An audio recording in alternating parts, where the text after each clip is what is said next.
Bom dia.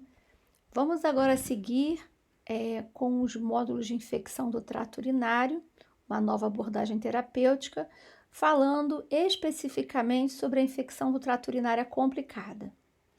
Lembrando que a bibliografia apresentada é do UpToDate 2020 e essa nova classificação proposta leva em consideração a extensão e a severidade da doença, de modo que é considerada uma infecção urinária complicada quando a infecção trato urinário aguda é acompanhada por sinais ou sintomas que sugerem extensão da infecção além da bexiga, o que inclui a febre. Então, o paciente com mais de 37,7 graus Celsius de temperatura, quando ele tem a presença de sinais ou sintomas sistêmicos, são subjetivos, mas ao conversar com o paciente dentro do contexto clínico ao qual ele estiver inserido, a gente consegue entender, por exemplo, que um paciente com calafrio, com fadiga intensa ou com mal-estar além do habitual, ele tem uma infecção no trato urinário complicada, ou seja, com repercussão sistêmica.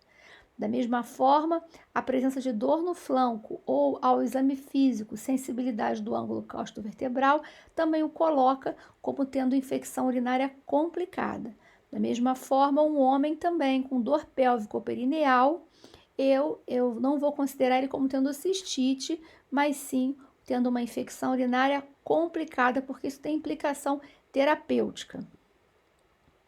Seguindo, lembrar que essa nova abordagem terapêutica, ela leva em consideração justamente o fato da eficácia terapêutica ter uma importância maior justamente na infecção complicada. Aqui eu não posso errar, eu tenho que procurar ser o mais eficaz possível, porque isso vai ter relevância, importância no desfecho do meu paciente. Alguns antibióticos não atingem concentração tecidual renal adequada, só servem para cistite. Então, alguns antibióticos eu reservo para tratar cistite e outros que atuam bem no parênquima renal, que atingem boa concentração sérica, eu utilizo para tratar uma infecção do trato urinário complicada. Leva em consideração ainda o risco de infecção por germes resistentes. Isso é considerado tanto para cistite como para infecção do trato urinário complicado. Da cistite a gente já abordou anteriormente, então agora o nosso foco é como a gente vai levar isso em consideração no momento de tratar uma infecção do trato urinário complicada. A microbiologia é muito semelhante à cistite, mas aqui aparecem já alguns germes, como pseudomonas, enterococos e o estafilococcus, meticilina sensível ou meticilina resistente. As manifestações clínicas, vamos enumerá-las aqui. Eu posso ter paciente com sintomas de cistite, mais febre, ou outros sinais ou sintomas de infecção sistêmica.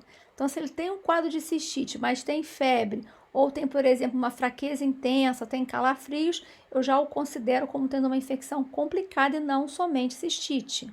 Da mesma forma, a presença de dor em flanco e ou ao exame físico, punho-percussão dolorosa. Ou seja, quando eu faço a punho-percussão, eu identifico um sinal de Jordano, que acontece normalmente unilateralmente, porque a pielonefrite, assim como uma cólica colateral, normalmente acomete um dos rins, né? Então, aqui num cenário com piúria ou bacteriúria, eu vou considerar então como uma infecção complicada. Apesar de frequentemente presentes, a ausência de febre ou de sintomas de cistite não inviabiliza um diagnóstico. Isso é importante. A febre é um achado muito frequente no paciente com pielonefrite aguda, ou seja, com uma infecção urinária complicada com repercussão sistêmica, né? Geralmente essa febre é alta, o Harrison fala febre em estaca de cerca, aquela febre que já começa alta, né?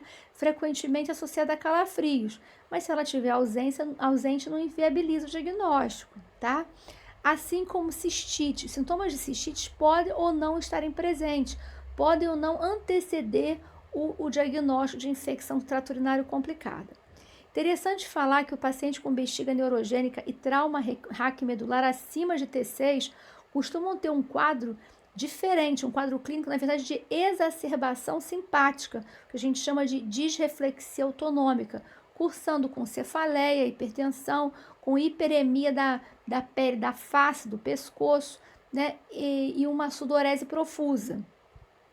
Eu tenho que pensar em prostatite quando a gente tiver cistite recorrente ou cistite acompanhada por dor pélvica ou perineal. Eu até já tinha comentado isso na aula de cistite. Isso é importante porque a abordagem terapêutica ela é diferente da abordagem de uma cistite. Ao exame físico, primeiro, os sinais vitais, gente, sempre, porque eu preciso saber, preciso através dos sinais vitais avaliar a gravidade desse paciente. Lembre-se, por exemplo, que o Quick-SOFA, que é um score de sepse, ele utiliza frequência respiratória e pressão arterial sistólica como critérios, 2 critérios de 3, né? O terceiro é rebaixamento de nível de consciência, né? Então, assim, a importância dos sinais vitais. Presença de sinal de Giordano, que fala fortemente a favor de que há algum comprometimento de parênquima renal, uma inflamatório, distendendo a cápsula renal e levando a dor, né? Febre, dor abdominal, né? O exame pélvico vai estar indicado em mulheres quando eu quiser fazer o diagnóstico diferencial de doença inflamatória pélvica. E o toque retal quando eu suspeitar no homem de prostatite. A abordagem terapêutica, lembrar que se eu não tiver piúria, o diagnóstico de infecção trato urinário é pouco provável. Lembrar que diferente lá na cistite, né, que eu só vou lá na cistite eu faria urocultura com contagem de colônias e antibiograma em casos selecionados, casos específicos. Aqui não. Aqui todo paciente que tiver uma infecção do trato urinário com repercussão sistêmica ou com comprometimento de via urinária alta, é mandatório que antes de começar a tratar, eu colha a urina para cultura. Depois eu vou iniciar um antibiótico empírico até que o resultado saia. Exame de imagem. Olha, aqui, gente, eu vou aplicar para pacientes que tiverem gravidade ou persistência dos sintomas, mesmo após terapêutica adequada por 48 a 72 horas, e também para paciente que tiver suspeita de obstrução de via urinária, ou ainda paciente que melhora e depois volta a piorar, principalmente após as 2 semanas logo depois do tratamento. Eu estou pensando numa recaída, ou seja, sempre que houver alguma situação em que não houve a melhora esperada, ou quando houver suspeita de obstrução de via urinária, ou uma recaída do quadro infeccioso. E por que eu faço o exame de imagem? Porque eu tenho que identificar se tem algum fator perpetuando essa infecção. Por exemplo, identificar fator que esteja retardando a resposta terapêutica. Pode ser, por exemplo, uma obstrução de via urinária. E aí eu tenho que realizar uma intervenção urológica rápida, desobstruir rapidamente a via urinária do meu paciente, né? Ou então esse paciente pode estar com alguma complicação, por exemplo, um abscesso perirenal, né? Ou até um abscesso dentro do parênquima renal intraparenquimatoso, e aí eu tenho que tratar de forma adequada. Qual o exame de imagem indicado? Uma tomografia computadorizada de abdômen e pelve, com e sem contraste, e só vou fazer ultrassom em que situações? Bem, eu posso fazer ultrassom à beira de leite, se eu tiver facilidade de fazê-lo, mas geralmente eu vou ter que complementar com a tomografia. Eu só deixo de fazer a tomografia quando eu não posso expor o paciente à radiação ou ao contraste. Complicações, né? Sepse, bacteremia, disfunção múltipla de órgãos, choque e injúria renal aguda estão relacionados principalmente a pacientes que têm obstrução do trato urinário, instrumentação recente de trato urinário, anormalidade desse mesmo trato urinário, idosos ou diabéticos. São os pacientes sob maior risco de desenvolverem essas complicações. Dentre as complicações, a gente pode ainda ter o abscesso perinefrético, a pielonefrite enfisematosa e a necrose papilar. Aqui um exemplo de pielonefrite enfisematosa. Eu mesmo estou com uma paciente internada com um quadro muito semelhante e é diabética, né? Essas complicações estão frequentemente associadas a diabetes e obstrução do trato urinário. Essa minha paciente internada, além de ser diabética, tem cálculo coraliforme. Quando há indicação de internação, isso eu acho que é super importante para vocês que estão em formação, conseguir identificar quem é o paciente grave que precisa ser internado, né? O paciente que eu não posso liberar para casa. É o paciente séptico, guardem os sinais vitais, alteração do nível de consciência, né? Os parâmetros fisiológicos são fundamentais. Posso usar ainda alguns exames complementares para poder avaliar sepse. Por exemplo, posso avaliar PaO2 e FO2, né? Através de uma gasometria arterial. Posso avaliar bilirrubina, plaquetas, se tem comprometimento hepático, por exemplo, né? Alguns outros critérios que eu posso avaliar. O hemograma fundamental, hemograma com leucocitose, com desvio à esquerda, sugere uma infecção com repercussão sistêmica também. Febre alta, 38,4 ou mais, ou dor persistente, indica internação. Quando é que eu vou mandar para casa um paciente com dor persistente? Ou um paciente claramente debilitado? Claro que não. Se o paciente não tiver capacidade de administrar por via oral a medicação ou minimamente de se hidratar, também não pode ir para casa. Se houver suspeita de obstrução de via urinária, se eu tenho uma infecção do trato urinário complicada e com obstrução de via urinária, essa via urinária terá que ser desobstruída rapidamente. Eu não posso mandar esse paciente para casa. Outra questão também é se há dúvida em relação à aderência do paciente ao tratamento.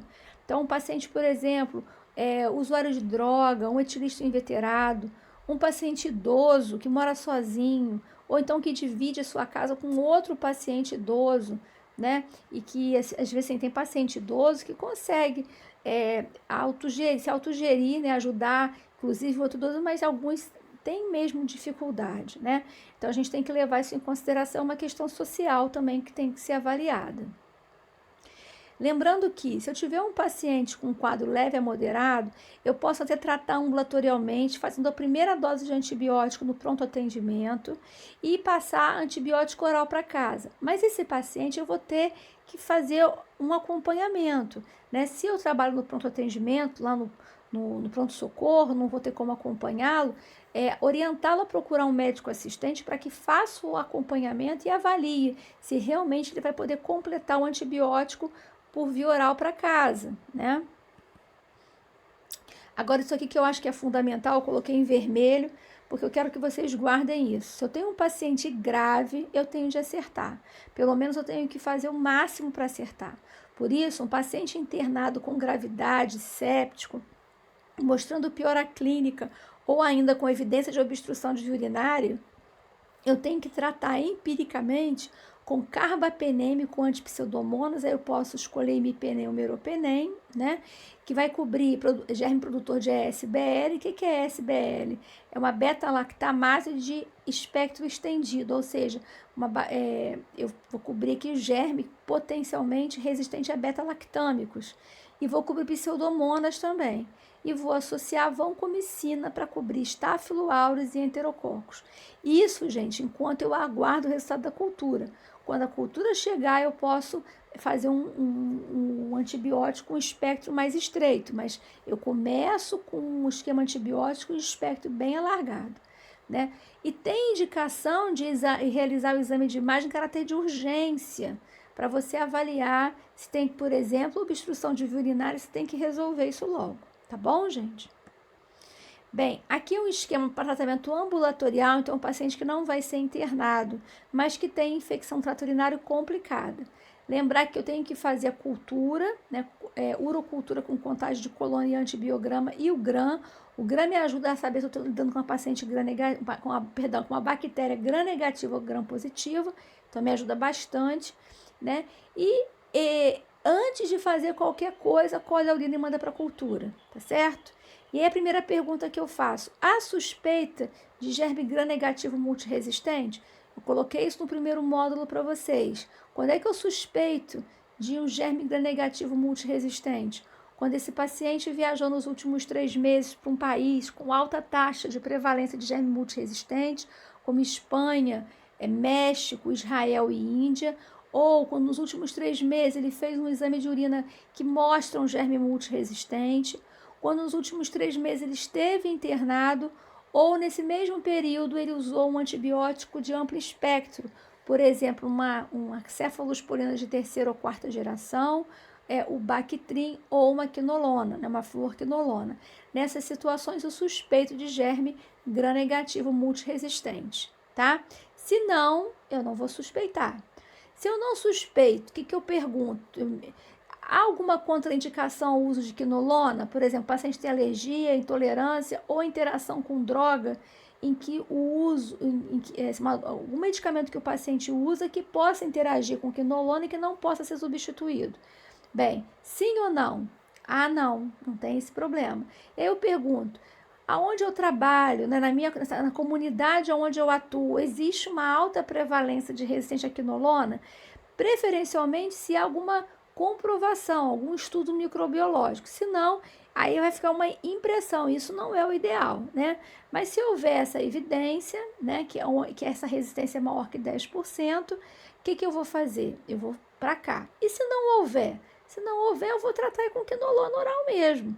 Eu posso usar cipro, 500 miligramas de 12 em 12 horas por 7 dias, ou levofloxacina, 500 miligramas por dia por 7 dias, ou ainda um esquema que a gente usa com certa frequência, levofloxacina, 750 miligramas, uma vez por dia por 5 dias. Se eu tenho um paciente aqui, ó, que tem contraindicação ao uso da quinolona, então ele não pode usar quinolona. Eu vou fugir da quinolona. O que eu vou fazer? Eu vou usar ceftriaxone ou ertapenem ou gentamicina, IV ou IM, então eu garanto, faço uma dose parenteral e depois completo o esquema por mais 7 a 10 dias com amoxicilina com ácido clavulânico ou uma cefalosporina de primeira geração como cefadroxil ou a sulfametoxazol mais trimetropin, aqui no caso seria o Bactrim F também por 7 a 10 dias, tá? Se eu tô aqui, ó, eu não tenho contraindicação ao uso da quinolona, não tenho evidência de resistência à quinolona, eu fui para cá. Mas se eu tiver evidência de resistência à quinolona, o que eu vou fazer, gente? Tenho evidência? Tenho, mas não tenho contraindicação. Mas há uma possibilidade de eu estar lidando com um germe que seja resistência à quinolona. O que eu faço? Eu garanto um primeiro tratamento sem quinolona, parenteral, e depois completo com quinolona, até que a cultura saia. Tá entendido, gente? Então, esse aqui é o braço quando eu não suspeito de germe gram-negativo multiresistente. Mas se eu suspeito, né? Se eu suspeito, eu vou fazer pergunta em relação à quinolona. Eu posso usar quinolona? Não posso. Tem impossibilidade de usar, por algum daqueles motivos que a gente tinha comentado. Ou ainda, há uma alta probabilidade de resistência, porque usou nos últimos 3 meses a quinolona, ou existe uma cultura que o paciente fez recentemente, nos últimos 3 meses, que mostrou a resistência à quinolona. O que eu faço? Eu vou ter que evitar a quinolona, né? E aí eu não vou usar, vou fazer um esquema sem quinolona. O que eu posso fazer? Eu venho para cá, ó. Eu posso fazer ertapenem, 1 grama IV ou intramuscular, até o resultado da cultura, né? Completando o esquema baseado então no resultado da cultura. Eu vou fazer por 5 a 14 dias, tá? Vai depender do que eu vou completar depois. Agora, não tem nenhum problema em usar quinolona. Pode usar. Então, o que eu faço? Eu faço uma primeira dose de ertapenem. Ertapenem é um carbapenêmico, mas que não tem ação contra pseudomonas, tá? Faço intramuscular ou intravenoso e depois eu faço o quê? Vou fazer a quinolona por mais 5 a 7 dias. Posso fazer cipro ou posso fazer levofloxacina. Cipro, 500 de 12 em 12 por 7 dias, ou a levofloxacina 750 miligramas por 5 dias, ou ainda a levofloxacina 500 miligramas por 7 dias, tá? Agora, se esse paciente precisa ser internado, mais uma vez, antes de qualquer coisa, eu faço a cultura de urina, né? Antibiograma e gram. Se ele está grave, séptico, ou com suspeita, ou comprovadamente com obstrução de via urinária, eu venho para cá, gente. Eu vou ter que usar um antibiótico de amplo espectro. E esse paciente tem indicação de fazer um exame de imagem, né? Preferencialmente a TC de abdômen, né? Abdômen e pelve, e pedir uma avaliação urológica, porque pode estar indicada a realização de um procedimento de urgência para desobstrução de via urinária. E começo o esquema de amplo espectro, com um carbapenêmico, com ação antipseudomonas, meropenem ou imipenem, mais a vancomicina, tá? Agora, esse paciente precisa internar, mas ele não tem critérios de gravidade como esses aqui, né? E aí eu pergunto, há suspeita de germe gram-negativo multiresistente? Se sim, gente, eu vou fazer meropenem e mipenem. E se o gram mostrar que tem coco gram positivo, eu ainda associo o vanco, tá? Agora não tem suspeita de germe gram-negativo muito resistente, não. Então eu posso usar ceftriaxone, pipetazo, cipro, venoso ou até mesmo oral, dependendo da aceitação do paciente, de via oral, né? Levofloxacina, da mesma forma. E se houver suspeita de coco gram positivo resistente, eu associo vancomicina. Lembrando que eu tenho que chegar à cultura para saber se o esquema empírico inicial está adequado. E eu posso migrar para antibiótico, até mesmo oral, de acordo com a resposta clínica e o resultado da sensibilidade in vitro pela cultura. Bem, onde que vocês podem estudar mais um pouquinho, onde vocês podem aprender mais? O Harrison no capítulo 288. Eu também me coloco à disposição para tirar qualquer dúvida. Um abraço.